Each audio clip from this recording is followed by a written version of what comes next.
Carromato del Pensamiento. Este programa radiofónico tiene como objetivo divulgar, dialogar y reflexionar sobre temas de interés y actualidad desde las ciencias sociales y humanidades. Un servicio público orientado a la pluralidad del pensamiento.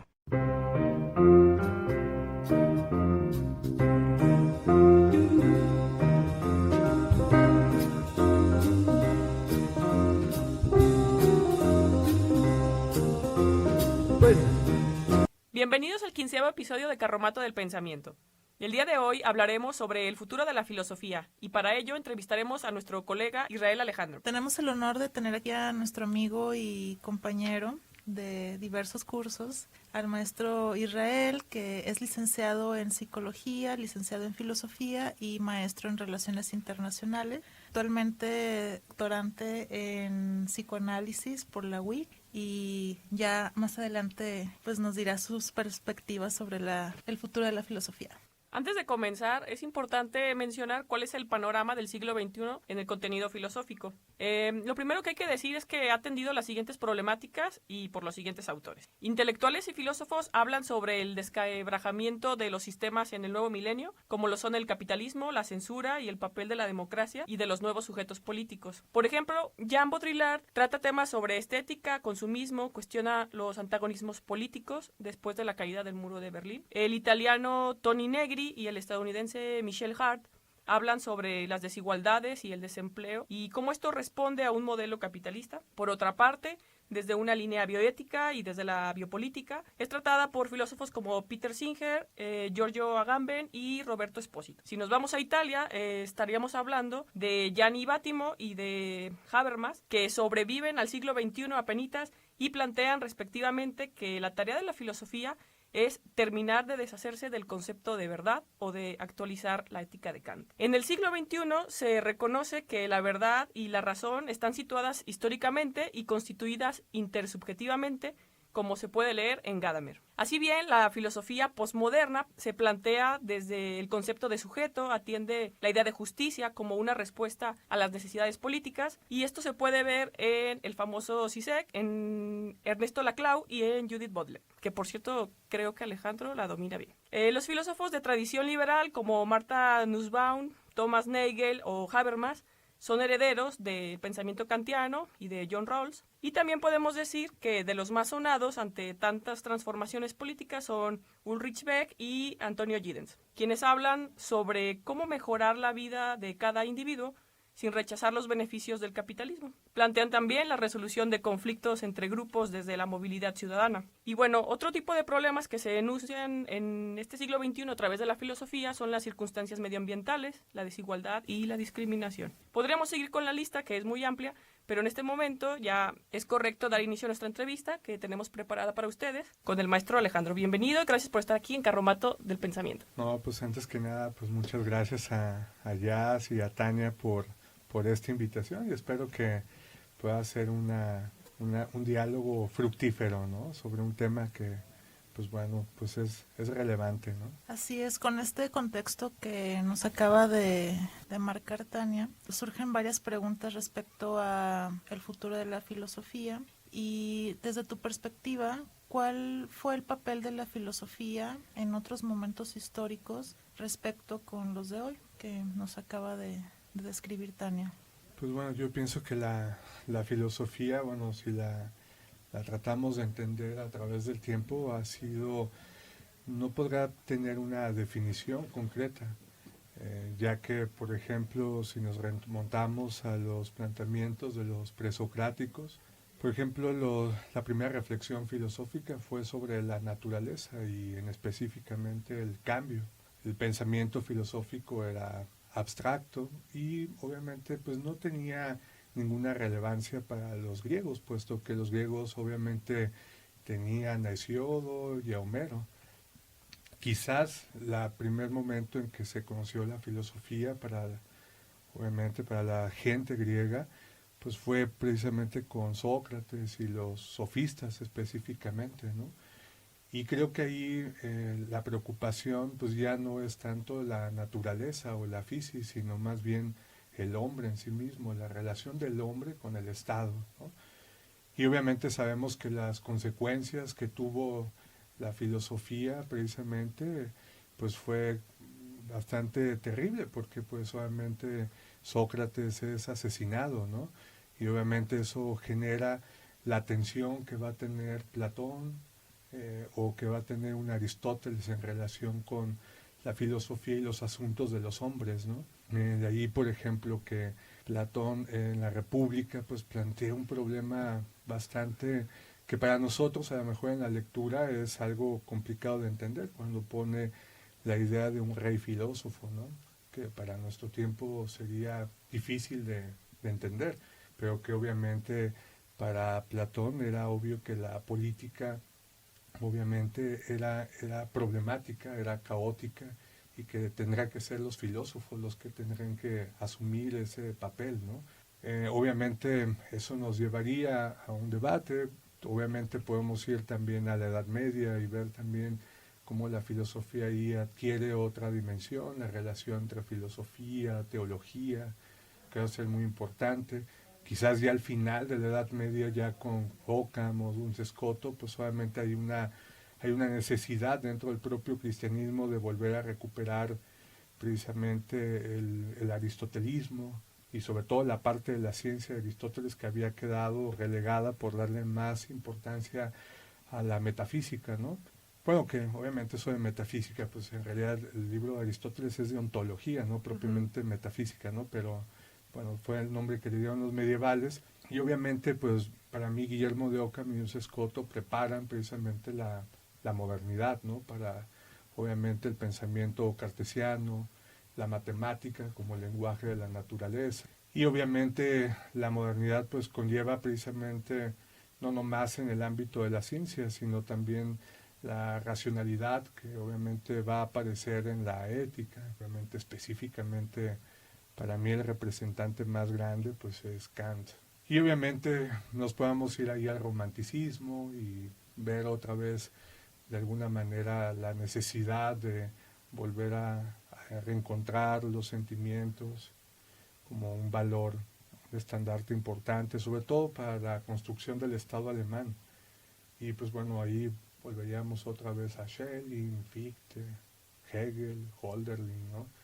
Entonces yo creo que la filosofía, a mi parecer, y bueno, y también sin dejar también la otra vertiente grande, ¿no? La filosofía, que no es propiamente la continental, sino también la filosofía anglosajona o inglesa, con Wittgenstein y Quine y todos ellos, pues obviamente sabemos que hay una vertiente llamada filosofía analítica, que ha prácticamente destinado sus estudios al análisis del lenguaje, y una filosofía opuesta a la metafísica continental, ¿no?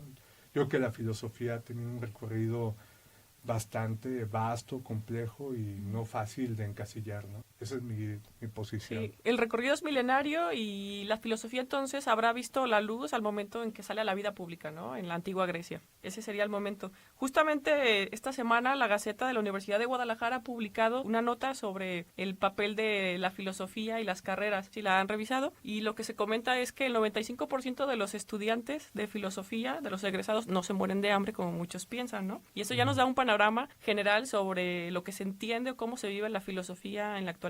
Sí, vi la nota ahí por ahí con una compañera, con Dinora, por ahí, de hecho fue hoy en la mañana que estaba viéndola, la leí, bueno, obviamente ya el papel de la filosofía en nuestro tiempo, pues es algo que yo creo que es parte del tema, ¿no? A discutir. Lo que yo a lo mejor quisiera decir con respecto a la pregunta pasada es que la filosofía para mí históricamente ha sido incómoda. No ha sido algo de alguna manera que la gente lo entienda o lo comprenda de manera directa como puede entenderlo a lo mejor la psicología, aunque pueda ser también con ciertas deformaciones que la gente pueda tener, pero siento que son carreras con las cuales las personas se pueden hacer rápidamente una idea de qué es, pero el filósofo no. Sí. O con cierta resistencia, ¿no? A la psicología, porque ya hay una incomodidad de que el otro me analice a mí, ¿no? O me ponga como objeto de observación. Claro, sí, pero pienso que todas estas carreras, por lo menos la gente tiene una idea que rápidamente puede hacerse, ¿no? Pero la pregunta que siempre y yo creo que también ustedes, cuando alguien estudia filosofía, pues la pregunta que siempre nos hacen es, pues, ¿qué hacen ustedes, no? ¿De qué hablan, no? Sienten que obviamente la filosofía es un discurso muy elevado, muy abstracto, cuando en realidad muchas vertientes de la filosofía se han ocupado de la vida cotidiana. Aunque obviamente cuando uno lee los libros, pues puede parecer algo bastante oscuro, pero por decir un ejemplo, para mí Heidegger es un autor que habla de las cosas más elementales de la vida. Incluso él mismo en Ser y Tiempo lo dice casi al principio, dice, voy a hacerme la pregunta fundamental de la filosofía sobre el ser, pero toda la parte de la óntica, que es la primera parte de Ser y Tiempo, para mí es la relación del hombre con los entes. De hecho, es una filosofía relacionista, ¿no? Creo que en ese sentido, pues la filosofía se hace cargo no de cosas totalmente elevadas, sino de las cosas cotidianas.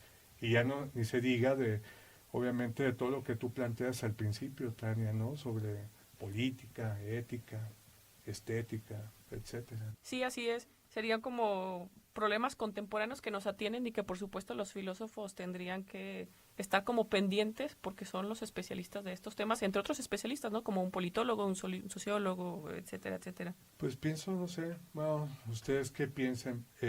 Yo con respecto a la filosofía contemporánea, yo pienso que sí hay un cambio radical porque, por ejemplo, muchos de los autores que planteas ahorita, Tania, a veces de repente ya no sé si propiamente es filosofía, porque en realidad muchos de estos autores navegan entre la cuestión de los politólogos, la cuestión sociológica, la filosofía. Otro aspecto que es característico de nuestro tiempo es que es ensayístico, o sea, ya no estamos en los grandes sistemas que existían antes, ¿no? Muchos de estos autores son trabajos de ensayo y que obviamente tienen su relevancia y su importancia, pero yo pienso que hoy más que nunca no veo como algo que sea filosofía pura. Yo creo que la filosofía hoy en día está totalmente en un diálogo, hasta un punto en que a veces uno no puede distinguir. Por ejemplo, un Bauman, por ejemplo, cuando uno lo lee dices, ¿qué estoy leyendo? ¿Es sociólogo? ¿Es filósofo? Sí.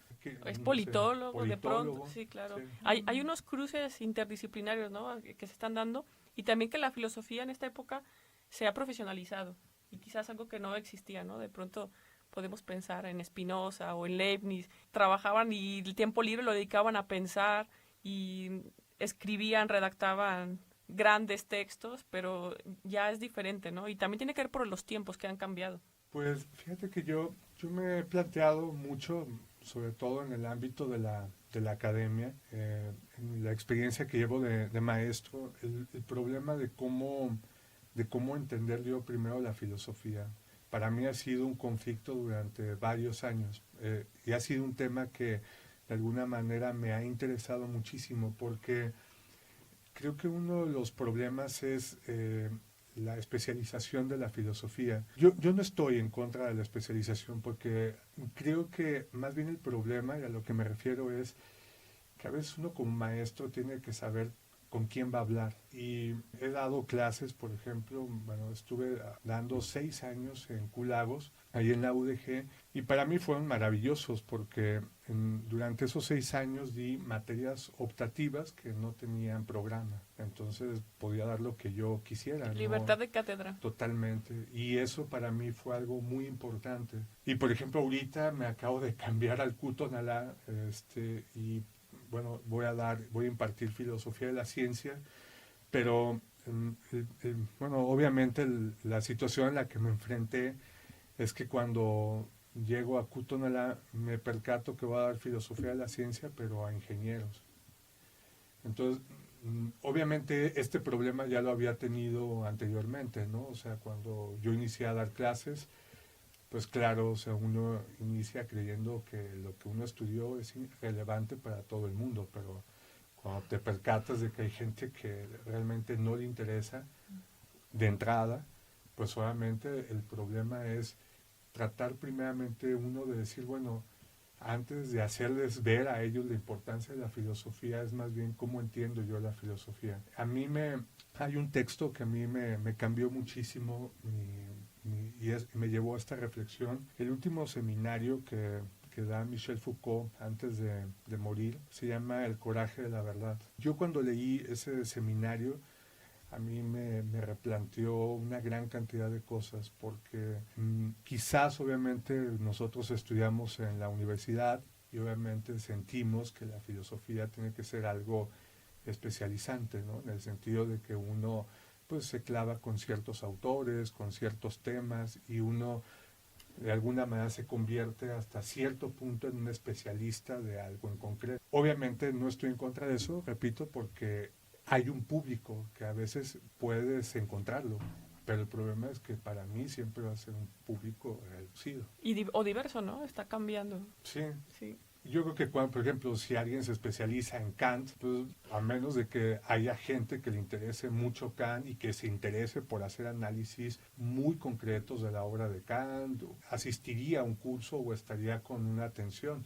Pero si no, pues obviamente sería problemático. Y para mí, algo que yo vi en el seminario de Foucault es que Foucault dedica casi todo ese seminario a los cínicos, a la escuela cínica. Y el propio Foucault inicia el seminario dando cuenta de que cuando él iba a dar un curso sobre los cínicos, no había textos sobre los cínicos, era realmente muy poco. Y de hecho, nosotros que cursamos filosofía, en realidad los cínicos no se revisan, de hecho son anecdóticos más bien, ¿no? Y cuando, literatura. Sí, meramente anécdotas de Diógenes o etcétera, de las cosas absurdas que hacía y que sirven a veces para una clase decir algo y que los chicos se sorprendan, ¿no? Pero no pasa de ahí.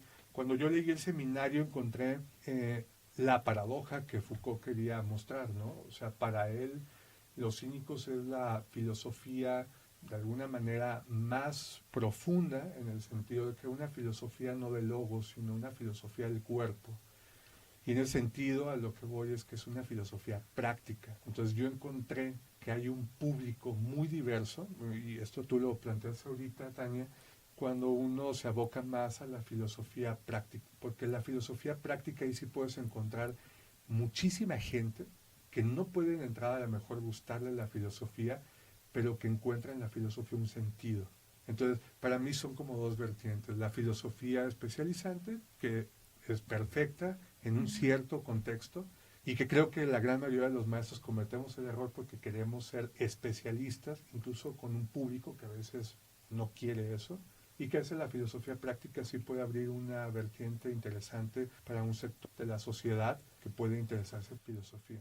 Y hablando de los grandes filósofos, allí estaría también el éxito, por ejemplo, de Zizek, que tiene sus videos en YouTube y permite que la gente comprenda la filosofía. Entonces, a propósito del lenguaje, de lo rebuscado, de lo complejo que hablabas hace un rato, pues permite poder explicar, no sé, la filosofía a través de Juego de Tronos, para que un simple mortal, una persona que haya o no estudiado, o esté especializada, pueda interesarse, comprenderla y no tenga que tener este léxico o este diccionario filosófico, este bagaje para poder entender. O también Byung-Chul Han, que es como una de las estrellas de la filosofía, de hecho con quien inauguramos nuestro primer episodio, que algunas personas que nos han escuchado, que son amistades y apoyaron este proyecto, se acercaron y les ha gustado y pertenecen a disciplinas totalmente distintas y se dieron cuenta de que está diciendo cosas muy interesantes que ellos han pensado y que les ayuda a interpretar la realidad. O incluso los clásicos. Para mí siempre es muy importante los clásicos. Yo siempre con los alumnos, por ejemplo, para mí la apología de Sócrates, yo siempre que se les ha dado a todos mis alumnos, incluso, repito, no filósofos, son gente que termina maravillado. O sea, o un Séneca, un Marco Aurelio, Epicuro. O sea, para mí los clásicos, todos los estoicos, toda la escuela estoica para mí es maravillosa, y son autores que hacen reflexiones muy interesantes sobre la vida y sobre el sentido de la vida, y que hablan sobre la muerte, que hablan sobre el perdón, el dolor humano, y que son cosas que yo pienso que incluso muchos de los filósofos contemporáneos han rescatado de alguna u otra manera, ¿no? Pero yo sí creo que los clásicos para mí es como la entrada importante, ¿no? Ya después leer la filosofía contemporánea ayuda, pero los clásicos creo que no habría que dejarlos nunca. Yo me quedé pensando en el comentario que haces hace un momento sobre hacer filosofía, que las líneas con otras disciplinas son un poco borrosas. Entonces, en tu perspectiva, obviamente no hay sistemas en el siglo XXI, tal vez en el XX tampoco lo hubo.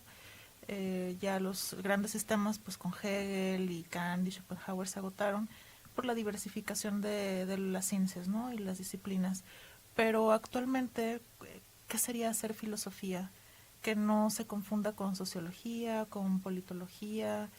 ¿En quién podrías encontrar este trabajo? Pues bueno, yo pienso que desde mi perspectiva ya no tampoco no debemos de navegar contra corriente. Las cosas son así y obviamente hay autores, quizás algo que a mí sí me problematiza mucho de la filosofía o el peligro que yo veo a lo mejor en ciertos autores, y entre ellos Zizek.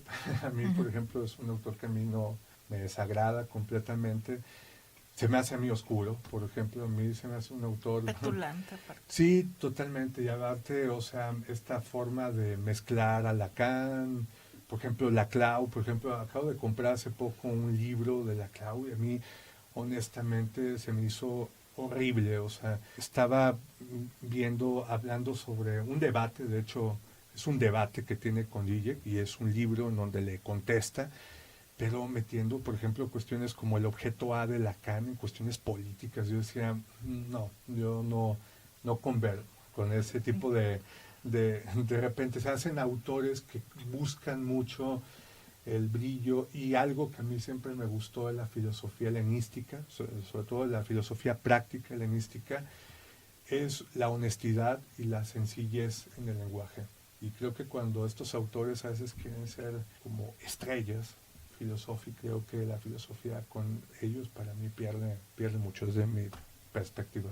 Pero obviamente a lo mejor habrá algunos filósofos que, bueno, entre ellos, que obviamente sí para mí tengan un poco más de, pues sí puedo decirlo, de cierta seriedad, ¿no? A lo mejor, bueno, ahorita habías planteado Butler, Agamben, creo que a mí se hace que son filósofos que me gustan más el estilo de ellos, ¿no? Aunque bueno, Butler también, pues, obviamente, pues también su filosofía está ligada a una gran cantidad de temas, ¿no? Psicoanálisis también, ¿no? Sociología. Y siguiendo con la filosofía aplicada, ¿consideras que es posible hacer una filosofía fuera de la academia? Todas estas iniciativas que hay de cafés filosóficos, asesoramiento filosófico, individual, grupal, en empresas. ¿Cuál es tu perspectiva al respecto? Yo tengo, y esto que he planteado desde que hablé de Foucault, lo decía porque esto lo he llevado a la práctica. De hecho, tengo un grupo desde hace algunos años de señoras que asisten a reflexiones de filosofía, doy algo charlas, y esto para mí ha sido como parte de un universo que se ha abierto, ¿no? Y incluso yo a veces lo pondría más honesto, en el sentido de que muchas de esas señoras que van a las charlas que yo doy son personas que no hay ningún interés de por medio, más que el gusto por ir. Entonces ahí lo que se juega es el placer. Y yo creo que era el sentido original de la filosofía, el placer de dialogar, de ir a escuchar, de problematizar. Incluso creo que la idea para mí de Sócrates es radicalmente distinta a la de los presocráticos, porque si ustedes se percatan, los presocráticos se asumían como sabios, y la filosofía desde Sócrates ya no es la sabiduría, sino la búsqueda. O sea, es alguien que parte de no tener el conocimiento. Y la filosofía con Sócrates era precisamente la mayéutica, o sea, el diálogo, lo que implicaba que la filosofía era una herramienta, o sea, era algo. Incluso el propio Sócrates lo dice en una parte de la Apología, dice, basta la filosofía con tener a alguien, quien sea, y en ese diálogo examinarlo. Entonces quiere decir que la filosofía no tiene que ser con algo especialista, sino que tiene que ser con alguien que esté dispuesto a dialogar, escuchar, y creo que esa es la esencia. Sí, que encuentre placer en estas prácticas intelectuales. Claro. Sería como un retorno a tal vez la filosofía original, que ya no es tan académica, porque cuando comentabas tus experiencias en grupos que te tocan materias de filosofía, pero que tienen un perfil, que son ingenieros o que, no sé, yo tuve experiencia con muchachos de preparatoria o mismos licenciados de otras carreras, hablarles el programa, ¿no? Te implica filosofía y pues cómo abordarlo, ¿no? Sí. Es complicado. Ahí todas estas herramientas de la didáctica y del placer, pero es buscar ese diálogo, es llegar a lo práctico y a que empiecen a reflexionar. Sí, y sobre todo algo que planteas ya, para mí es muy importante la pasión, transmitir al alumno la pasión, porque por ejemplo, cuando un alumno espera ya una materia porque a lo mejor el público es filósofo, o son filósofos, o están aprendiendo filosofía, pues es distinto, porque puedes llegar con cierta tranquilidad en el sentido de decir, bueno, mi materia la esperan, pero cuando yo llego y les digo a los ingenieros en nanotecnología, voy a hablar filosofía de la ciencia, pues lo primero que veo en sus caras es la extrañeza de decir, esto no es parte de la currícula. Y efectivamente, yo de hecho les soy honesto, les digo, esta materia no es parte, obviamente, es un departamento que da materias de humanidades precisamente a las ingenierías, y obviamente trato de esa justificación entrar, y esa justificación me hace plantear el dilema del principio, de que los alumnos no saben qué esperar de mí y tampoco yo no sé qué esperar de ellos, y yo creo que ese es el auténtico reto, o sea, el encuentro auténtico. Sí, porque me imagino que era la atención de Sócrates, la atención de quien decía, obviamente, cómo la filosofía por primera vez baja a la gente y cómo tiene que ser entendida la filosofía. O sea, para mí ahí está de entrada la atención, o sea, la relación que Sócrates tuvo con el pueblo nunca fue una relación cómoda, como sí lo tuvo la literatura. O sea, la filosofía entra en una tensión. Y yo creo que eso me hace pensar que cuando me enfrento con mis alumnos, de entrada está esa tensión. O sea, salgo mi primera clase con miedo. Y creo que es natural, porque lo primero que digo es, ching, ¿y qué será la segunda y la tercera y la cuarta clase? ¿Y cómo terminará un curso? ¿Lograré en un momento dado justificar su importancia? ¿O pues obviamente será una materia que quede al olvido, ¿no? Es el reto. Podríamos decir entonces que la filosofía en este siglo, con todo el diálogo que tiene interdisciplinario, está viviendo una etapa nueva, incluso que a veces no hay problemas en los departamentos donde escuchan filosofía y quieren cambiarle el nombre para que los alumnos no la perciban, o sea, no lleguen con una predisposición a la materia. A veces pienso que es una cuestión de nomenclatura, no tanto de contenidos o incluso de estrategias didácticas. No sé tú cómo lo percibes, y deberíamos de replantear un cambio en la forma de hacer filosofía, no tal como aislarla de la academia, porque ahora vemos el otro lado, ¿no? O sea, lo práctico está viniendo a la academia y podemos hacer esos encuentros socráticos en un salón de clases, pero creo que uno de los principales retos es también la forma en que abordamos la materia, la temática. Bueno, con respecto a lo que planteas, ya, bueno, claro el punto, cuando doy filosofía de la ciencia con ingenieros no puedo hacer filosofía práctica, es filosofía de la ciencia, entonces es ahí una materia hasta cierto punto académica, o sea, tenemos que ver precisamente temas que obviamente son abstractos, ¿no? O sea, tienes que ver obviamente desde los presocráticos hasta ver precisamente Johannes Kepler, Galileo, Newton, ver algo de epistemología, Feyerabend, Popper, o sea, ahí creo que no hay forma de ser práctico. La filosofía práctica yo la dejaría precisamente como un campo aparte, de un público que yo he buscado, como estos grupos de señoras y que para mí es como una forma de ver la filosofía desde una perspectiva distinta. Pero cuando estoy obviamente en un aula de clases, pues obviamente es filosofía ahí académica, teórica y con cierto rigor que obviamente tiene que tener la filosofía, ¿no? Y en ese sentido, pues sí, los chicos, hay algo que a mí se ha hecho muy interesante. Obviamente, para dar una materia de filosofía de la ciencia, y para mí ha sido algo muy problemático porque en realidad mi área ha sido la filosofía política. Para mí esto ha sido como volver a retomar una gran cantidad, incluso hasta recordando al maestro Pajarito, ¿no? Que para mí fue una persona muy importante y bueno, recordando sus clases, sus cursos, cuando él me daba, Julián Molina. Sí, de hecho, justo estaba pensando eso cuando hablabas de cómo, de esta pedagogía, y recordaba las clases del maestro Pajarito, en paz descanse, que decía, un físico siempre tiene que ser filósofo, pero el filósofo de pronto tiene que ser también medio científico y medio físico, ¿no?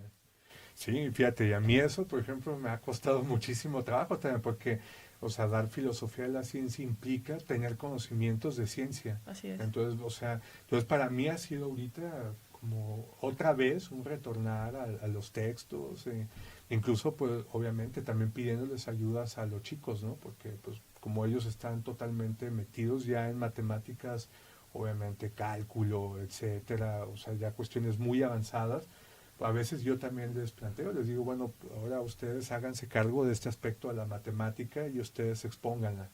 Entonces ellos también me ayudan, ¿no? En la clase, ¿no? Entonces con esa parte, ¿no? Y eso me permite a mí también, obviamente, no exigirme lo que tampoco, obviamente, no podría ponerme a dar, ¿no? O sea, no me voy a poner a comprender la teoría de la relatividad de Einstein, ¿no? Obviamente para mí sería algo demasiado elaborado, obviamente no tengo conocimientos en matemáticas a ese nivel, pero hay chicos, por ejemplo, que en esas carreras lo tienen, o sea, tienen niveles muy avanzados de ciencia, y obviamente yo lo que trato es decir, bueno, no me voy a meter no es una clase de ciencia, es una clase de filosofía de la ciencia, entonces yo aporto esa parte y ustedes aportan conmigo esa otra. Y se complementa, ¿no? Claro. Y a propósito de esta honestidad que estabas mencionando con de remontarte a la filosofía más en el sentido socrático, de la mayéutica y de los grupos con la experiencia que has tenido, me hace pensar en la filosofía para niños. Fíjate que yo no me he metido en eso, pero obviamente esa es una parte para explorar y creo que hay, ¿no? Hay gente que se dedica ya a eso de Serán manera... diplomados y... Sí, seria, ¿no? Y yo no conozco mucho de esa parte, pero obviamente a mí se hace que es importante. Incluso con una de las preguntas que me habías planteado, yo que recordando ahorita, creo que uno de los grandes temas de nuestro tiempo, o sea, sin equivocarme, sobre todo incluso del entorno de nuestro país, es el tema de la ética. Y yo creo que esa es una vertiente de muchísima seriedad, porque yo pienso que esas materias por muchas décadas se dieron por gente que no era filósofa y se daban muy mal. Yo, por ejemplo, no recuerdo mis maestros de ética porque fueron pésimos desde la prepa, ¿no? Entonces, creo que sería importantísimo precisamente recuperar la ética. Yo creo que eso es un trabajo que deberíamos de apropiarnos nosotros como filósofos y es una brecha de trabajo a distintos niveles que puede ser, como tú te planteas, Tania, desde niños hasta las universidades, ¿no? Donde, por ejemplo, las materias de ética para mí deberían de estar en todas las carreras, ¿no?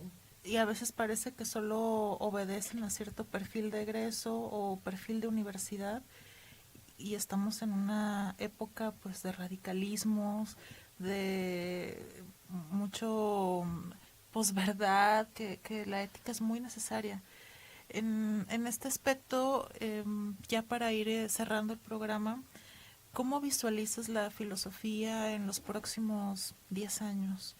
La filosofía académica y la filosofía práctica. ¿Hacia dónde crees que nos dirigimos? ¿O los licenciados que acaban de egresar de filosofía? ¿Cuál es el porvenir?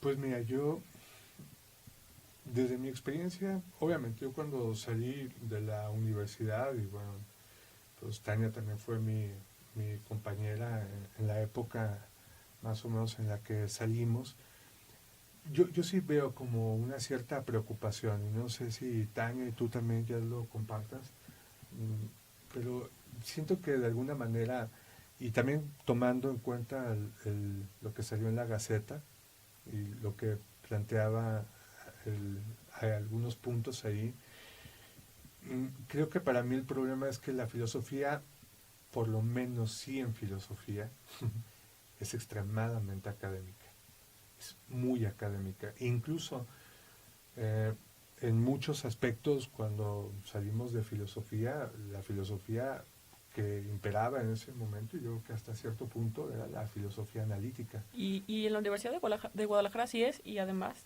yo diría, agregaría que es elitista. Sí, sí, a mí se hace que de repente era un discurso como muy cerrado en ese momento, ¿no? Entonces, yo pienso que cuando la filosofía se vuelve así, repito, no estoy en contra de eso, pero creo que cuando la filosofía es extremadamente académica, también va a un público muy concreto, y que la filosofía obviamente se queda en un nivel, obviamente, elitista, a lo mejor que no incluye a una gran cantidad de personas. Entonces, lo que yo he experimentado es esa vertiente, obviamente esa otra vertiente, y he encontrado placer en ella, cosa que debo decir que antes, que estaba a lo mejor yo mismo contaminado por ese día, yo también me decía, ¿cómo voy a hablar con gente que no sabe de filosofía? Bueno, es ilógico, ¿no? Entonces, hasta que pasó ese tipo de cosas, y que eso me permitió a mí decir, no, es realmente vivido en un error, ¿no? O sea, se pueden hacer las dos cosas, son públicos distintos, pero creo que esa es una beta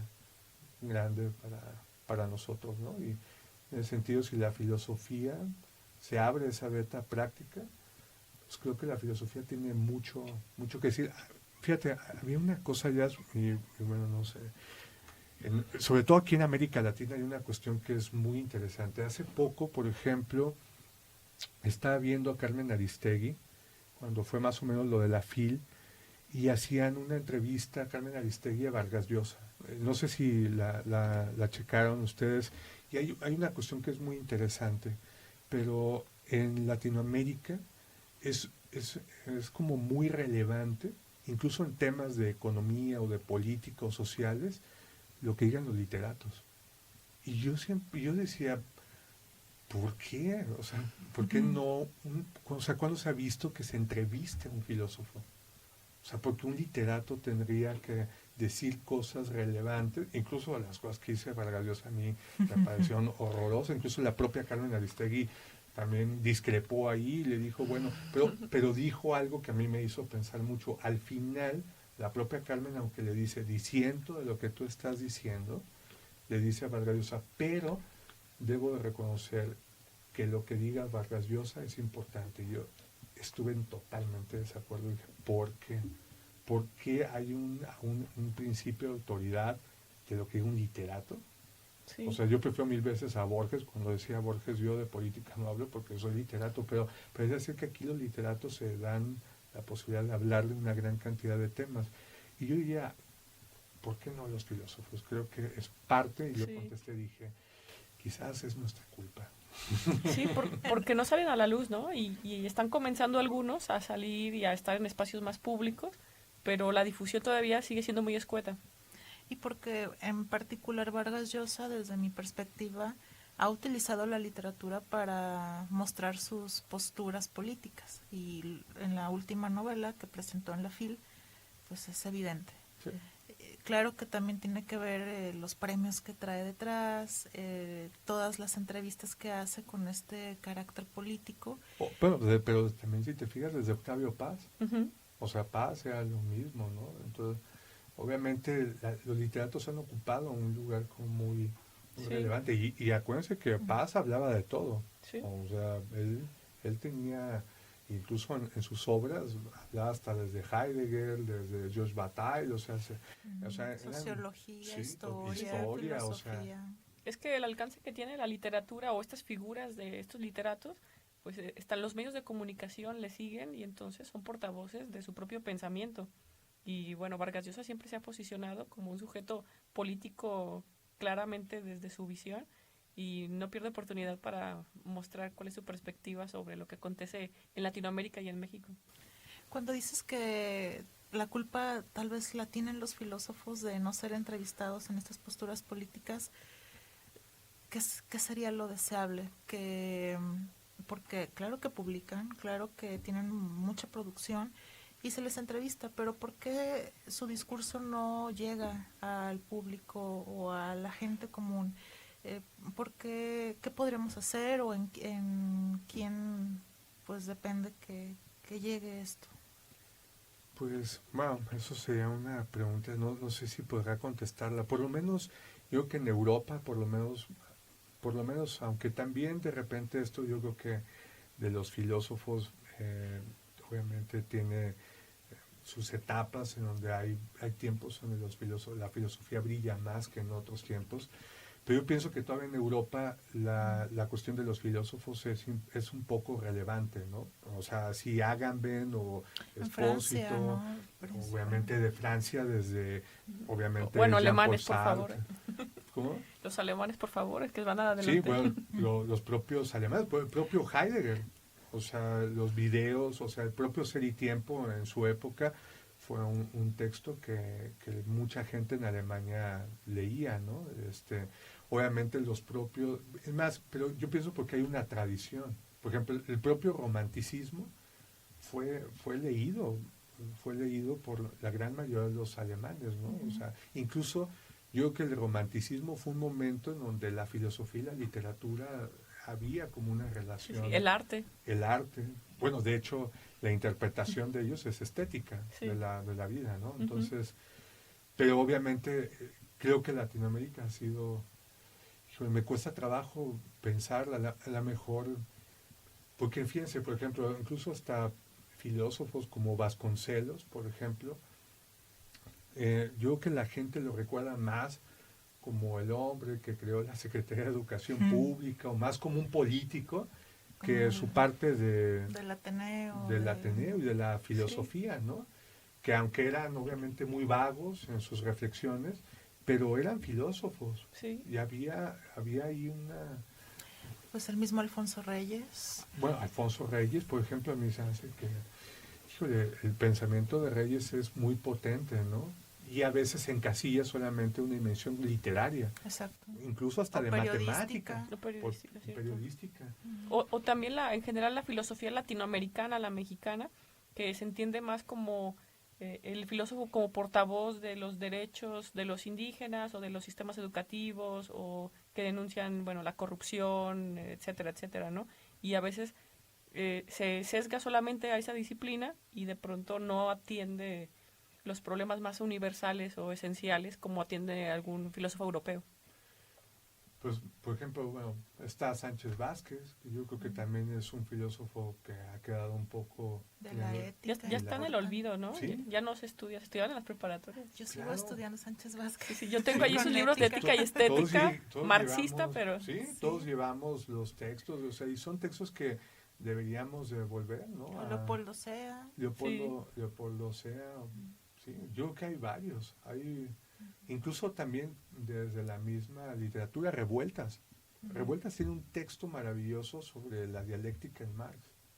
Y es un texto que para mí no ha sido relevante como lo ha sido su obra literaria. Y es muy curioso, porque si uno lee ese texto, se percata que es la base teórica con la cual después él escribe muchas de sus obras literarias. Entonces sería para mí un texto incluso para abordarlo. Y es un trabajo que incluso en Europa le fue reconocido. Un seminario sobre revueltas. Ay, pues ahí estaría interesante, ¿no? Bueno, hay gente, compañeros míos que ahorita trabajan varias revueltas, ¿no? Pero ese texto de la dialéctica, el propio José Ortega y Gasset, que he recuperado, bueno, me ha interesado mucho la filosofía de él, y también es una filosofía que, incluso hasta cuando cursé aquel seminario que daba, ¿te acuerdas? El maestro Casar, ¿no? Claro. Era irrelevante, no por el maestro, sino por el autor. ¿Qué quieres decir? Sino por el autor. Yo me acuerdo que yo casi toda la gente que decías dentro de filosofía Ortegas, era así como que... Bueno, es que era europeo, pero era español, ¿no? Entonces Claro. ya está el desdén de que no es francés, británico o alemán, Sí, o griego clásico. claro, entonces Sí. digo, chin, Es ¿no? el malinchismo Terrible. que está dentro de la misma filosofía. De hecho, en la Universidad de Guadalajara, el maestro Quintana, que es quien se encarga de filosofía mexicana y latinoamericana, preguntaba, ¿hay una filosofía mexicana? ¿Hay una filosofía latinoamericana? Y los mismos compañeros profesores, amigos, colegas, pero en plan broma, pues le decían, pues, ¿qué enseñas tú, no? ¿Qué estás mostrando? Entonces Claro. ya está ahí la descalificación dentro de la misma academia.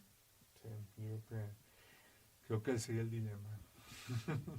Yo lo que he visto, y así como para empezar a cerrar, es que la filosofía de pronto se está apareciendo en otros espacios públicos, sobre todo, como dices, en Europa, están en algún congreso, les mandan llamar, quieren saber como la opinión, porque saben que son los estudiosos. En Latinoamérica sí es cierto que el literato o más el periodista tiene voz, pero bueno, ahí va el filósofo buscándose como un camino y poco a poco buscando la profesionalización, que sí tiene cruces, pero tiene que ser de esa manera porque las necesidades sociales contemporáneas así lo requieren y así lo demandan, ¿no? Y si nos quedamos solamente como en el aislamiento académico, pues va a ser un nicho bastante pequeño al que vamos a poder llegar. Muy bien, pues gracias Alejandro por hablarnos sobre el futuro de la filosofía, tu perspectiva y tus experiencias. Gracias por habernos acompañado en este episodio. Dejen sus preguntas a nuestro invitado por si tienen allí alguna inquietud que quieran que les comente. Va a estar pendiente a nuestras redes y plataformas. Agradecemos a la Universidad del Valle de Temajac por habernos prestado las instalaciones de las cabinas, a Rapiña por la elaboración de nuestro logo y esperamos que nos escuchen en nuestras plataformas YouTube, iVoox, iTunes, Spotify y que en Facebook e Instagram nos dejen sus comentarios, preguntas y opiniones. Nos vemos en el próximo episodio. Gracias, Israel. Muchísimas gracias y pues bueno, aquí estoy a sus órdenes. Hasta luego. Hasta la próxima.